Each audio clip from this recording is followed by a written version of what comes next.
안녕하세요. 저는 한국지식재산보원에 근무하고 있는 홍석원이라고 합니다. 반갑습니다. 제가 오늘 여러분들께 설명드릴 내용은 지식재산은 무엇이고 왜 보호를 해야 하는지, 위조상품 유통 실태와 지식재산 보호의 중요성에 대해서 설명드리겠습니다. 수업에 앞서 현재 우리는 어떤 사회에 살고 있고 어떻게 사회가 변해왔는지 한번 살펴보겠습니다. 많은 학자들 가운데 엘빈 토플러라는 미래학자는 세상의 변화를 세 가지 물결로 이 사회를 설명했습니다.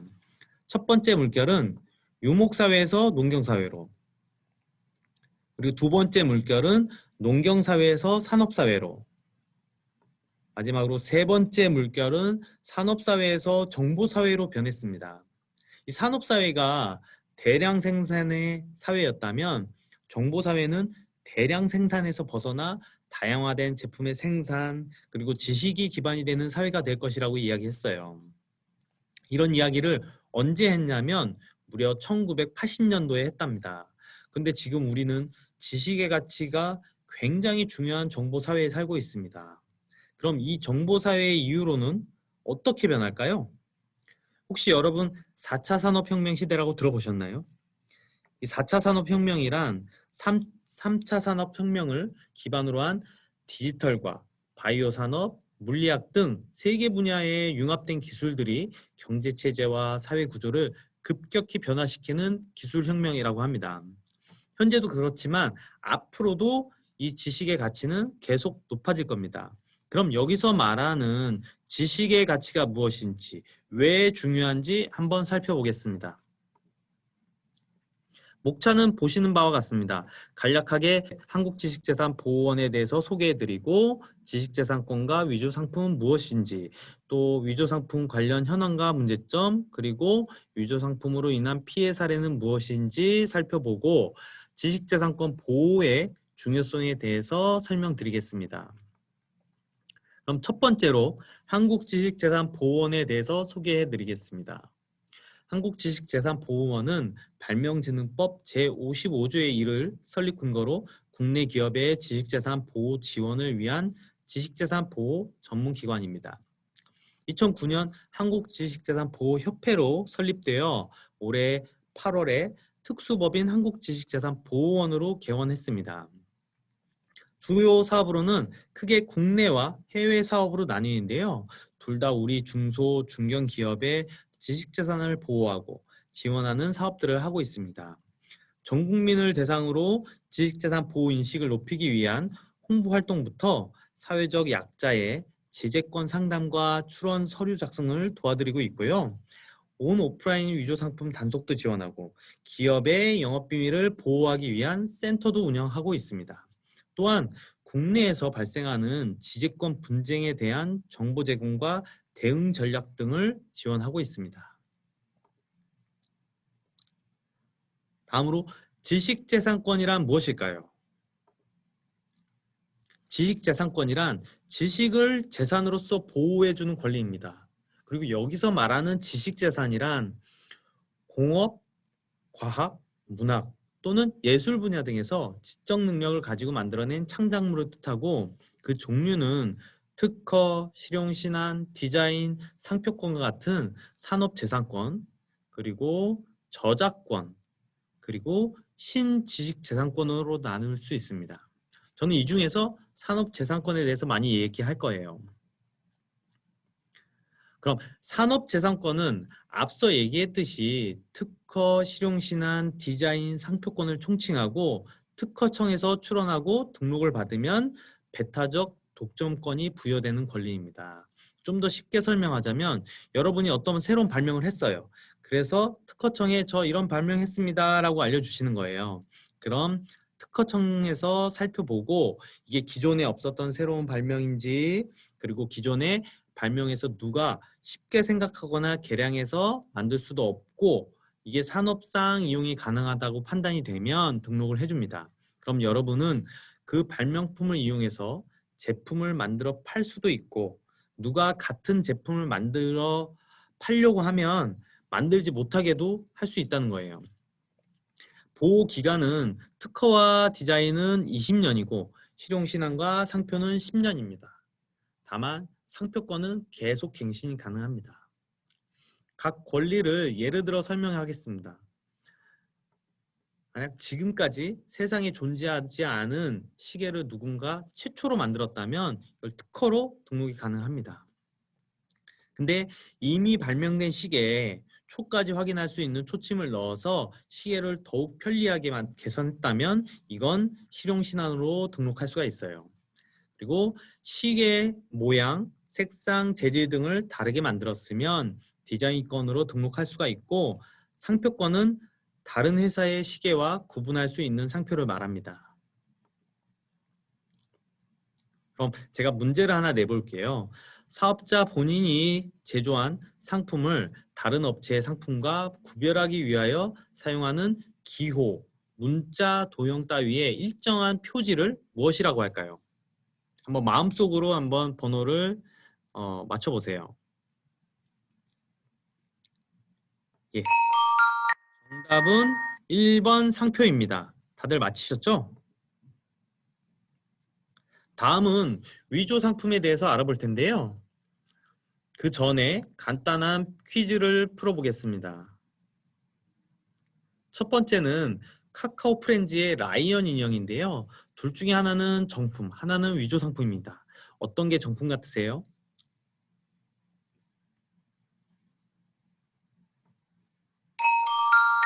네, 다들 맞히셨죠? 왼쪽이 정품입니다. 위조 상품은 비율도 안 맞고 따라하긴 했지만 정품에 비해 디테일이 많이 떨어집니다. 다음은 LG 이어폰인데요. 둘 중에 어떤 게 정품인지 혹시 구별이 되시나요? 겉으로 봤을 땐 너무 똑같이 만들어서 구분하기가 쉽지가 않습니다. 정품은 오른쪽 제품인데요. 외형을 똑같이 만들었지만 위조 상품 이어폰에는 마이크가 없어서 통화가 안 된답니다. 마지막으로 나이키 운동화입니다. 이것도 언뜻 봐서는 구분이 잘 안 될 거예요. 한번 맞춰보세요. 예. 왼쪽이 정품입니다. 뒤를 보면은 좀 구분이 되는데요. 이렇듯 같이 비교하지 않으면 정품과 너무 유사해서 이걸 정품으로 오인하고 구입할 수 있는데요. 겉모습이 같다고 이게 다 똑같을까요? 아닙니다. 당연히 성능과 품질에서 차이가 있고 정품 매장에서 AES도 안 되니 피해받지 않기 위해 주의해야 합니다. 다음은 위조 상품이란 무엇일까요?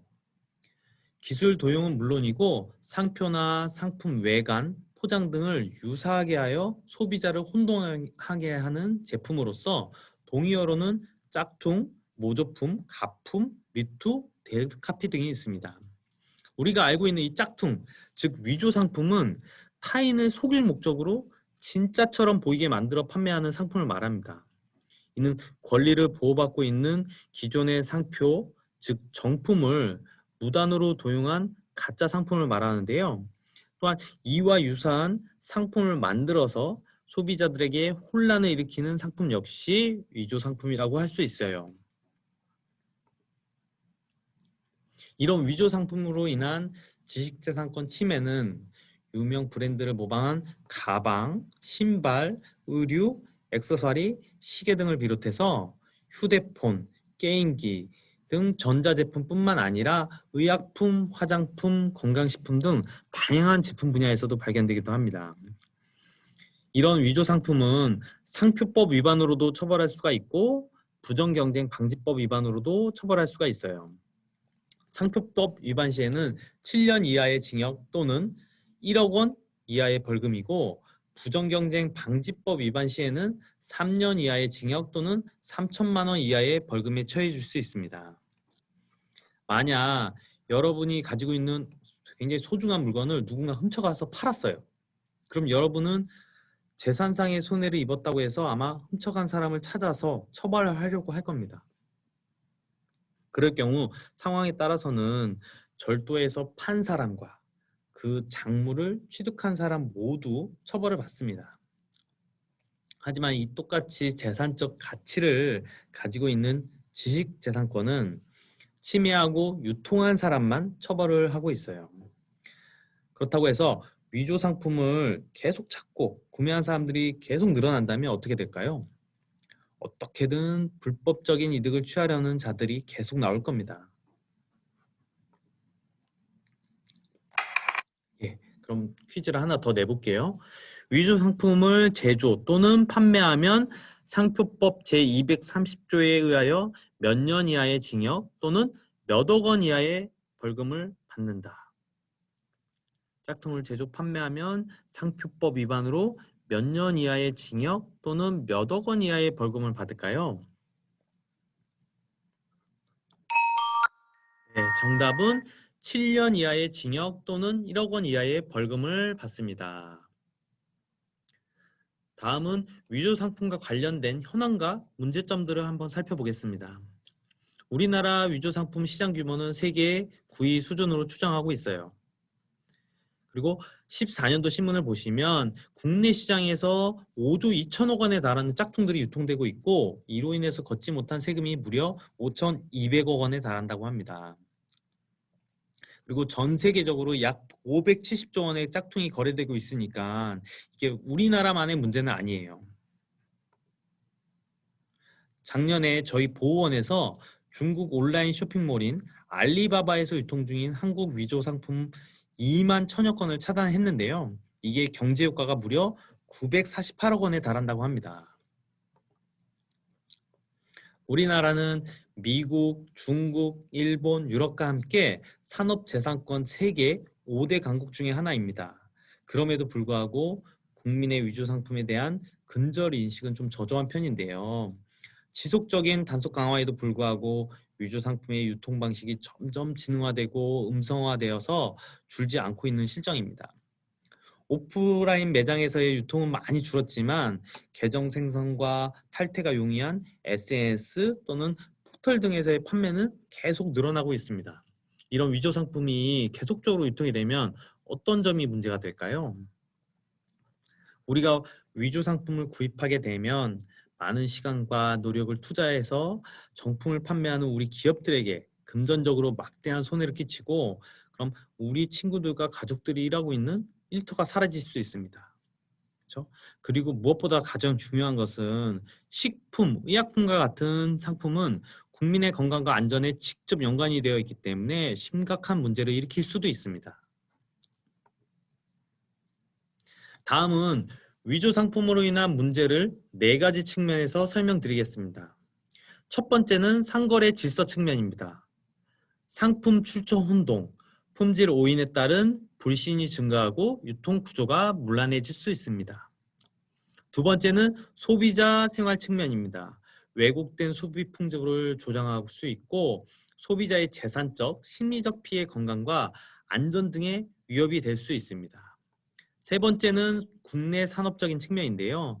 기업의 고유 브랜드 개발 및 제품 투자를 위축시키고 신뢰도 실축, 국내 중소 브랜드의 도산 등의 문제가 있을 수 있습니다.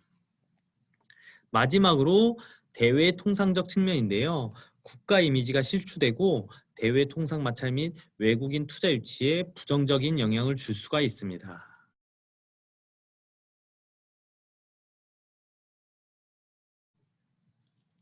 다음은 몇 가지 사례를 한번 살펴보겠습니다. 첫 번째 사례는 시가 3,200억 원의 중국산 짝퉁이 유통된 사건인데요. 제조 수법이나 포장, 품질 보증서까지 완벽하게 복제를 하고 정가의 10분의 1 가격으로 공급했다고 합니다. 두 번째 사례는 번개맨 캐릭터를 무단으로 도용해 짝퉁 아동복을 만들어 전국에 유통해온 일당이 적발된 사례입니다.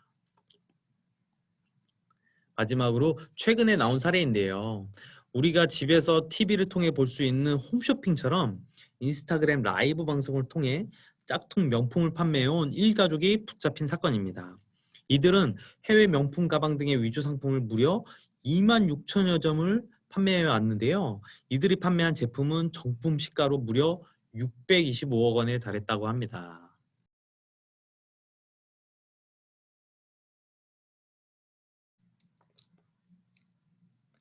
다음은 위조 상품 피해 사례를 한번 살펴보겠습니다. 2017년도에 대형 타워 크레인이 쓰러지는 사고로 3명이 사망하고 2명이 중상을 입은 사건이 있었는데요. 이 사고 원인이 스페인 본사에서 부품을 구하는 데 드는 비용과 시간을 아끼기 위해서 철공소에서 하루 만에 만든 짝퉁 부품 하나 때문이었답니다. 그리고 다음은 정품 가격으로 약 100억 원대 짝퉁 옷을 제조해서 유통한 조직이 적발된 사건입니다. G마켓, 쿠팡 등 오픈마켓에서 정품의 3분의 1 가격에 판매를 해서 정품인 줄 알고 샀다가 피해당한 금액만 약 40억 원에 달한다고 합니다. 의심하는 소비자에게는 위조된 수입 신고 서류를 보여주어 피해가 더 컸다고 합니다. 다음은 가짜 건강식품을 제조 판매해 18,000여 명의 피해를 본 사건입니다. 이 심각한 부작용 우려가 있는 병원 금지 의약품도 섞여 있어 이 실제 소비자들은 두통, 복통 등을 호소했다고 해요. 다음은 야탐역 에스컬레이터 역주행 사고 영상을 한번 보시겠습니다. 1년 전 지하철 분당선 야탐역에서 일어났던 에스컬레이터 역주행 사고는 불량 부품 때문이었던 걸로 드러났습니다. 이슬기 기자입니다. 위로 가던 에스컬레이터가 갑자기 아래로 방향을 바꾸면서 승객 39명이 다친 역주행 사고. 검찰 수사 결과 보수업체가 정품보다 강도가 떨어지는 짝퉁 금속 기호를 사용한 것이 사고 원인으로 밝혀졌습니다. 검찰은 짝퉁 부품을 사용한 혐의로 보수업체 이사 정모 씨를 구속 기소하고 감독 소홀 혐의로 철도공사 직원 이렇듯 위조 상품으로 인한 피해는 재산적 손실뿐만 아니라 우리 생명과 안전에도 위협이 될 수 있습니다. 위조 상품이 유통이 되고 판매업자들이 검거되고 하는 이런 사건들을 무심코 우리가 지나쳐도 되는지 한번 생각해 봐야 되지 않을까요? 어쩌면 우리는 위조 상품이라 일컫는 이 일명 짝퉁과 함께 생활하면서 짝퉁에 대해 너무 무감각해져 버린 건 아닌지 한번 생각해 봐야 될 것 같습니다. 다음은 지식재산권 보호의 중요성에 대해서 설명드리겠습니다. 지식재산권은 아래 사례에서 보듯이 독점적 권리를 넘어 부가가치를 창출하는 중요한 수단입니다. 만약 최초 개발자가 금전적 이익이 전혀 없는 상태에서 개발 리스크를 안고 신상품을 개발합니다. 그런데 후발주자가 이를 모방한 제품을 출시하여 이익을 취한다면 최초 개발자는 개발비가 빠진 후발주자의 상품과는 가격 경쟁이 되지 않습니다. 경쟁에서 밀린 최초의 개발자는 결국 파산에 이르게 됩니다. 이러한 환경에서 어느 누구도 최초 개발자로서의 위험을 안고 창작 활동을 하려 하지 않을 겁니다. 이렇듯 위조 상품이 발명가, 아이디어 상품의 등장을 위협하고 있습니다. 더 이상 에디슨, 장영실, 아이폰 등을 볼 수 없을지도 모릅니다. 마지막으로 학습 마무리 및 탐구 생활입니다. 산업재산 침해 및 부정경쟁 행위 신고는 ippolice.go.kr 또는 특허청 보건에 전화로 신고가 가능하고요. 위조 상품 신고 포상금 제도가 있습니다. 이 위조 상품을 제조하는 자 또는 그 제품을 유통하는 자를 신고할 경우 신고인에게 포상금을 적발금액에 따라 최대 1,000만 원까지 지급합니다. 다음은 지식재산 침해 상품 오인 구입 예방 10계명인데요. 다 같이 한번 읽어볼까요? 첫 번째, 싼 값에 현혹되어 위조 상품을 구입하면 결국 피해를 보는 것은 소비자입니다. 두 번째, 의도적인 위조 상품 구입은 지식재산권을 침해하는 비양심적인 제조업자들의 범죄를 방조하는 행위입니다. 세 번째, 위조 상품 구입을 피하기 위해서는 공식 홈페이지와 공인 대리점을 이용하는 것이 좋습니다.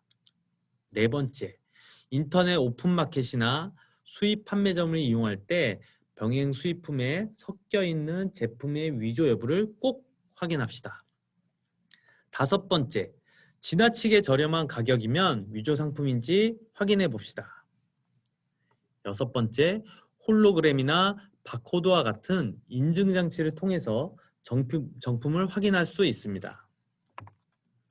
7번째, 품질 표시 및 인증 마크를 꼭 확인하세요. 정품은 품질 보증을 통해 소비자를 보호하고 있습니다. 8번째, 수입, 제조, 판매원을 꼭 확인하고 정품 보증서는 품질 보증 기간 동안 보관하는 것이 좋습니다. 9번째, 위조 상품 판매 행위를 발견하면 해당 제품 제조사에 제보하거나 단속기관에 신고하세요. 10번째, 상표나 모양은 위조할 수 있지만 품질과 성능은 위조할 수 없습니다.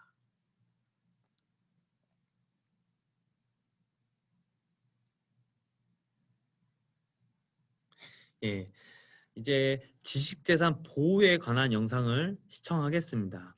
이 영상은 2018년도에 저희 보호원에서 개최한 지식재산 보호 공모전에서 산업부 장관상을 수상한 작품 내 새끼입니다.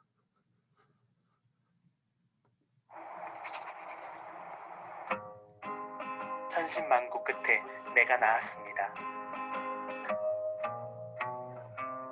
사랑과 정성으로 내가 먹였습니다.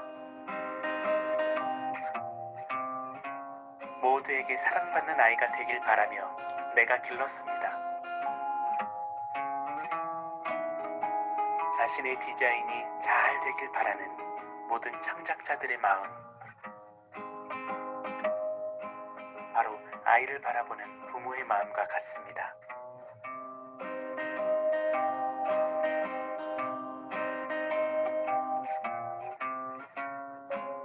디자인 도용은 범죄이며 유괴와 같습니다.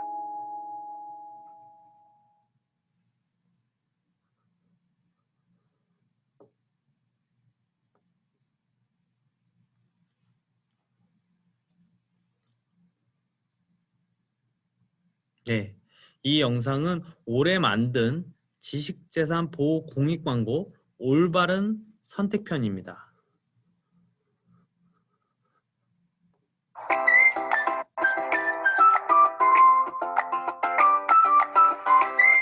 나의 올바른 선택이 나를 당당하게 만들고 나의 올바른 선택이 나를 자신 있게 만들며 나의 올바른 선택이 우리 가족을 행복하게 합니다.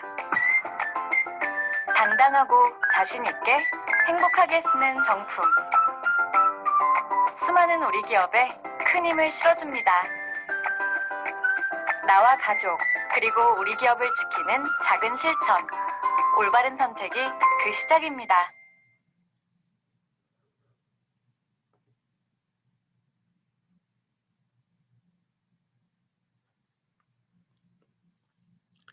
이번 작품은 올해 개최한 지식재산 보호 공모전에서 특허 청장상을 수상한 화면 너머입니다.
그리고 특허청장상 공동 수상작인 지식재산을 보호해요입니다.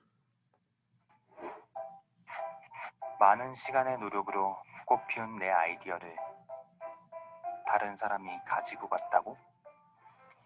심지어 수익까지?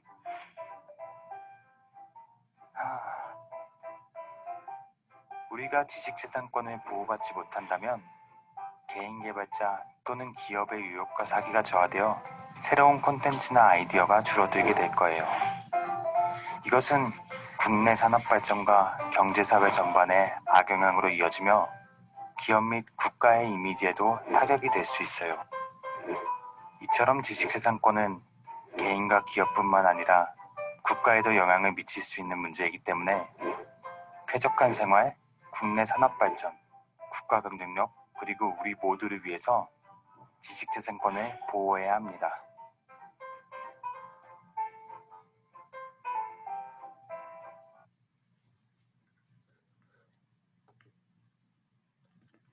예, 마지막으로 간단하게 요약해 보겠습니다. 첫 번째, 위조 상품이란 타인의 상표를 도용하여 진짜처럼 보이게 만들어 판매하는 물품을 말합니다. 두 번째, 위조 상품의 피해는 정품인 줄 알고 구입한 소비자는 저급한 품질에 불만족하여 해당 기업과 제품을 불신하게 되고, 위조 상품 때문에 상표권을 침해당한 기업은 정상적으로 생산한 제품도 소비자의 신뢰를 잃어 매출 부진과 기업 경영난 등을 겪게 됩니다. 마지막으로 현명한 소비자란 정품과 위조 상품을 잘 구분하여 올바른 구매를 할 수 있는 사람을 말한답니다. 위조 상품 구매 및 사용은 타인의 지식재산권을 존중하지 않는 잘못된 행동임을 깨닫고, 가격이 저렴하다고 해서 또는 남들에게 잘 보이기 위해서 정품과 디자인이 똑같다고 해서 위조 상품을 절대 구매하거나 사용하지 않아야 합니다. 앞으로 지식재산 보호에 앞장서고 나 스스로가 먼저 정품 사용을 실천하며 올바르고 합리적인 소비 생활을 시작한다면 여러분들도 현명한 소비자가 되실 수 있습니다. 이상으로 수업을 마치겠고요. 활동지 관련하여 과제를 2개 내드릴 테니 작성하시고 선생님께 제출하시면 됩니다. 첫 번째, 위조 상품을 구입하면 안 되는 3가지 이상의 사례를 적어주세요. 두 번째, 위조 상품을 근절하기 위해 나부터 시작할 수 있는 일을 3가지 이상 적어보세요. 어렵지 않죠? 그럼 여기까지 듣느라 고생 많았습니다. 예, 감사합니다.